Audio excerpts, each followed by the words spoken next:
लंगर व्यवधान पर नुआपड़ू पुणी धरा पड़ा कफ सिरप 147 बोतल कफ सिरप जबत होती है सहित 91,000 ऊर्ध्व टंका 3टी मोबाइल गोटे टीयूवी गाड़ी जबत करिछि पुलिस। घटना 3 जन को गिरफ करिछि कोमना पुलिस। गिरफ माने हेले कोमना सहरर विकास दुरिया एवं देवानंद और रेंगो गाँव लक्ष्मण तांडी। कोमना थाना आयोजित सांबादिक सम्मेलन में एने सूचना देइछंती नुआपड़ा एसडीपीओ।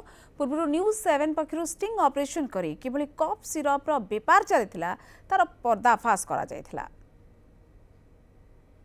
घरे चढ़ाऊ करी पोजिशन गोटे कार्टून यही मुख्य लोक देथिबार खबर पाई ताको मध्य सीज करथिले। से कनेक्शन रे तांको गाड़ी रो कोरेक्स बटल धरा पड़छि एवं 144 आउ 3टी मोबाइल टंका 91,600 टंका सीज हेछि आउ टीयूवी गाड़ीटा सीज हेछि